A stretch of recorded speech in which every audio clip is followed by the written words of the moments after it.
Hello everyone, চলে এসেছি আবারও একটা নতুন মিনি ভ্লগ নিয়ে।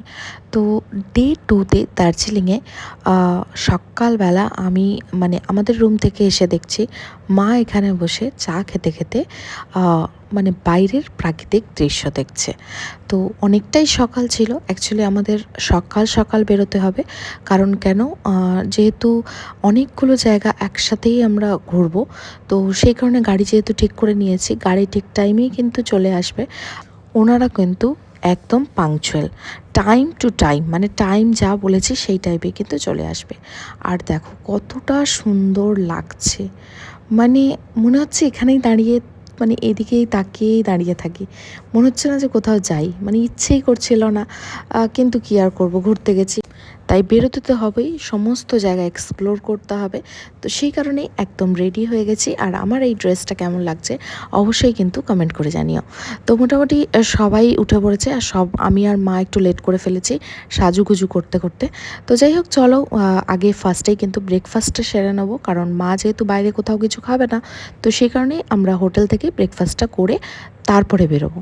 তো চলো আগে ব্রেকফাস্টটা করে নিই। আর হ্যাঁ, সাথে সাথে তোমাদের দেখিয়ে দেবো উড়ান হিমালয়ার রেস্টুরেন্টটাও। এই হলো গ্রেন্স, এটা হলো উড়ান হিমালয়ার রেস্টুরেন্টের নাম, গ্রেন্স পিওর ভেজ রেস্টুরেন্ট। তো চলো আমরা খাওয়া দাওয়া করব। তো তোমাদের এখানে দেখিয়ে দিলাম, এই হলো বেসমেন্টে B1-এ এদের রয়েছে রেস্টুরেন্টটা। তো মোটামুটি যারা হোটেলে থাকে না তারাও অনেকেই বাইরে থেকেও খেতে আসে রেস্টুরেন্টে। আর রেস্টুরেন্টের পাশে কিন্তু এখানেও এই রকম ভিউ রয়েছে, আর রয়েছে কিন্তু এখানে ওয়াশরুম, রেস্টুরেন্টেও কিন্তু এখানে ওয়াশরুম রয়েছে। আর এখানে কিন্তু রেস্টুরেন্টটাও একদম, মানে কি বলবো, এতটা সুন্দরভাবে ডেকোরেশন করা, মানে একদম ওয়ান্ডারফুলি ডেকোরেটেড একটা রেস্টুরেন্ট, মানে এত সুন্দরভাবে ডেকোরেট করা, খুবই সুন্দর, খুব পিসফুল একটা এরিয়া। সন্ধ্যাবেলা থেকে একটু ক্রাউড হয়, কারণ সন্ধ্যাবেলা তোমরা আমার লাইভ দেখেছো, যে আমি লাইভেই তোমাদের দেখিয়েছি যে এখানে কিন্তু সন্ধ্যাবেলা ওই 7:30টার পর থেকে মোটামুটি গান টান শুরু হয়। তো মোটামুটি একটা ছোটোখাটো মানে গানের অনুষ্ঠান হয়। মানে একজন আছেন দাদা, উনি কিন্তু খুব ভালো গান করেন, মানে সত্যি কথা বলতে, মানে আমরা তো ফার্স্টে শুনেই ভাবছি যে না, এটা ইনার গলা নয়, এটা বোধহয় মানে এমনি বাজিয়েছে, গান চালিয়েছে। তো তারপরে দেখলাম যে না, উনি গাইছেন, এটা ওনারই গলা। মানে আমরা বুঝতেই পারিনি একদম, মানে ভাবা যায় না এতটা সুন্দর গলা ওনার। তো যাই হোক, মোটামুটি এই হলো রেস্টুরেন্ট পুরো। হ্যাঁ, বাফেটেও তোমরা খেতে পারো। বাফেটে ব্রেকফাস্ট হলো 450 প্লাস জিএসটি, আর হলো ডিনার 750 প্লাস জিএসটি। তো এই হলো প্রাইস এখানে। তো লাঞ্চটা আমি ঠিক জানি না, লাঞ্চ আদৌ বাফেট আছে কিনা সেটাও আমার জানা নেই। তো সেটা তোমরা জিজ্ঞাসা করে নিতে পারো ওখানে।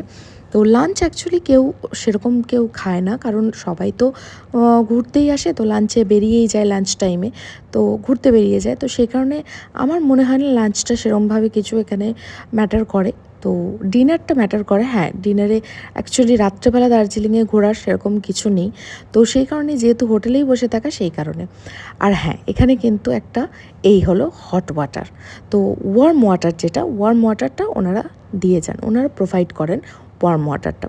তো তোমরা সেটা বলে দিতে হবে, ওরা জিজ্ঞাসাও করে নেয় যে ওয়ার্ম ওয়াটার না নর্মাল ওয়াটার। তো আমরা ওয়ার্ম ওয়াটার বলেছি, তাই জন্য ওটা দিয়ে গেছে। তো সব রকম ব্রেকফাস্টে তোমরা পেয়ে যাবে এখানে, bread, butter plus sandwich, idli, dosa, সব কিছুই পেয়ে যাবে।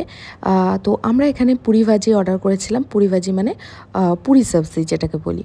তো এখানে দিয়ে দিয়েছিলো 4 পিস করে পুরি ছিল প্লেটে। তো মোটামুটি ওরা একসাথেই দিয়ে গেছিলো। তো এই হলো, আর 1 হাঁড়ি করে সবজি দিয়ে গেছিলো। মানে এই আলু মটর সবজিটা এত সুন্দর খেতে লেগেছে, মানে সত্যি কথা বলতে ওনাদের রান্না বান্না সত্যি অসাধারণ, অসাধারণ খেতে।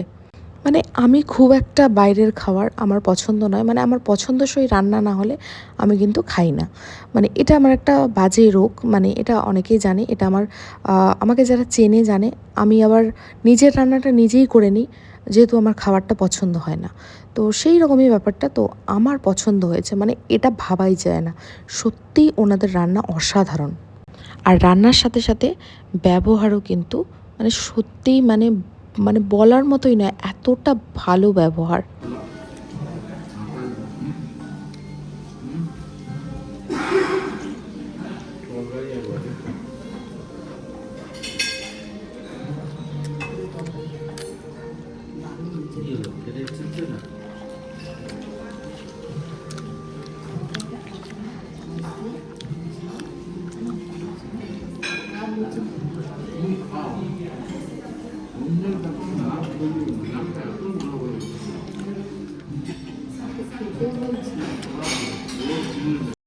তো মোটামুটি আমাদের ব্রেকফাস্ট কমপ্লিট করে, কারণ কেন সারা দিন কোথায় খাবো কী করব কিছুই জানি না।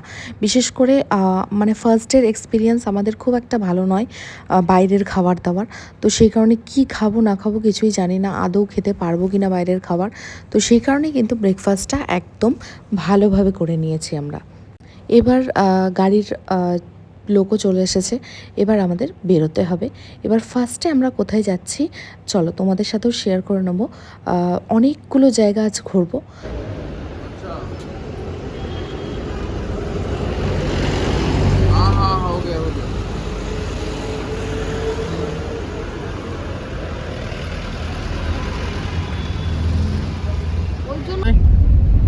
मिरिक जा रहा है।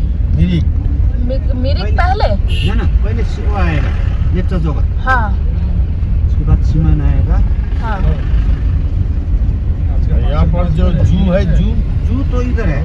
इधर पूरा देना इधर। वहाँ से कितना टाइम जू? यहाँ से तो कितना है आपका, आधा घंटा जैसा है।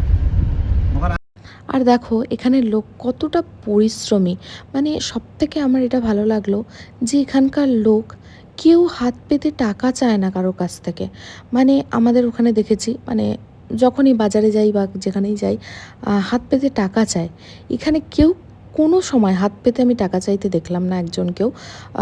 সবাই যে যার মতো মানে হালকার মধ্যে হলো যে যতটা মানে কাজ পারবে সে ততটাই কাজ করছে। হ্যাঁ, কেউ সিলিন্ডার বইছে, আবার তাও আবার মাথার মধ্যে করে। মানে ভাবা যায় মানে যে আর যতটা সম্ভব, যার শরীরে যতটুকু কাজ সম্ভব সে কিন্তু ততটুকু কাজ করছে, কিন্তু কাজ করে খাবে। মানে এদের মানসিকতাটা এরকমই। যতটুকু আমি দেখলাম যে খেটে খাবো এরকম একটা মানসিকতা।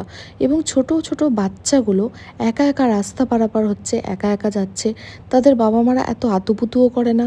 মানে ছোট থেকেই ওদের শেখানো হয় যে স্বাবলম্বী হতে। সত্যি দার্জিলিংয়ের লোকরা কিন্তু আমাদেরকে একটা গুড মেসেজ দিল। এই দেখো তোমাদের সাথে কথা বলতে বলতে চলে এসেছি লেপচা জগৎ। তো লেপচা জগতে গেছিলাম। অ্যাকচুয়ালি লেপচা জগতে দেখার মতো এমন কিছু ছিল না, শুধুই পাইন ফরেস্ট। সামনেই গেটে রয়েছে টিকিট কাউন্টার, টিকিট কেটে তারপরে চলে গেছিলাম সবাই পাইন ফরেস্টে ফটো তুলতে। হ্যাঁ, তো ওখানে অ্যাকচুয়ালি ফটো তোলার জন্য, ভিডিও করার জন্য একদম অ্যাপ্রোপ্রিয়েট জায়গা। মানে খুব মানে দেখতে তো সুন্দর লাগছিলই। আর আমার মা উঠতে পারছে না, বলছে নিচে দাঁড়াও, তাও উঠে উঠে চলে আসছে, কারণ ফটো তুলতে হবে না। তো আর আমি কিন্তু ওখানে গিয়ে প্রচুর ভিডিও, প্রচুর ফটো তুলেছি। তো সেগুলো তোমাদের সাথে অবশ্যই শেয়ার করব। তো সেরকম কিছু ছিল না লেপচা জগতে, জাস্ট ফটো তোলার জন্য, ভিডিও করার জন্য গিয়েছিলাম ওখানে। আর তারপরেই চলে গেছিলাম সীমানা ভিউ পয়েন্টের উদ্দেশ্যে। তো সীমানা ভিউ পয়েন্টেও সেরকম কিছু না, জাস্ট সীমানা ভিউ পয়েন্ট হলো এইটা। তো এখান থেকে মেন হলো নেপাল প্লাস কাঞ্চনজঙ্ঘা খুব ভালোভাবে দেখা যায়। কিন্তু ওয়েদার খারাপ থাকার কারণে আমরা কাঞ্চনজঙ্ঘা সেদিনও দেখতে পাইনি। মানে এটা আমাদের ব্যাড লাক যে সেদিন আমরা কাঞ্চনজঙ্ঘা সত্যিই দেখতে পাইনি। তো নেপালটা পুরো দেখা যাচ্ছিল, তো সেটাই দাঁড়িয়ে দাঁড়িয়ে উপভোগ করছিলাম, সেটাই দাঁড়িয়ে দাঁড়িয়ে দেখছিলাম আর প্রাকৃতিক সৌন্দর্য উপভোগ করছিলাম। তো সত্যি দারুণ লাগছিল। আর প্রচুর প্রচুর ভিডিও করেছি, প্রচুর প্রচুর ফটো তুলেছি, সেগুলো তোমাদের সাথে আস্তে আস্তে করে অবশ্যই শেয়ার করব। আর এই হলো পুরো নেপাল। দেখো পুরো নেপালটা দেখা যাচ্ছে, দাঁড়াও তোমাদের জুম করে দেখাই। এই দেখো জাস্ট এই জায়গাটা হলো নেপাল। তো হ্যাঁ, আমরা নেপালে অবশ্যই যাব আর তোমাদের সাথে শেয়ার করব সেসব ভিডিও। হ্যাঁ মানে এখান থেকে এর পরেই যাব নেপাল। তো যাই হোক তার আগে দুটো জলের বোতল নিয়ে নিয়েছিলাম এইখানেই। তো এখানে একটা ছোট্ট মতো মার্কেট রয়েছে, তো সেখান থেকে মোটামুটি তোমরা উলেন কিছু জিনিস কিনতে পারো, বাট সেরকম কিছু এখানে দোকান নেই। টুকিটাকি জিনিসপত্র পাওয়া যায়, উলেন ক্লোথস বিভিন্ন। তো আর হ্যাঁ, চকলেট পাওয়া যায়, যেগুলো আমাদের ওখানে পাওয়া যায় না। তো সেই রকমই কিছু চকলেট আমরা নিয়ে নিয়েছিলাম, আর সাথে নিয়ে নিয়েছিলাম জলের বোতল।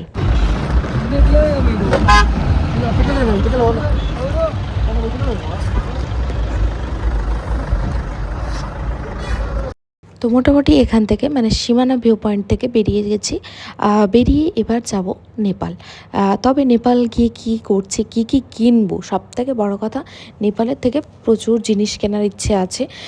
তো সে কারণে যাব। তো গিয়ে কী কী কিনছি তোমাদের সাথে অবশ্যই শেয়ার করব, তবে সেটা নেক্সট ব্লগে। তো সেটা দেখার জন্য অবশ্যই তোমাদের নেক্সট ব্লগটা দেখতে হবে। আজকের জন্য টাটা, দেখা হবে আবার নতুন ভিডিওর সাথে।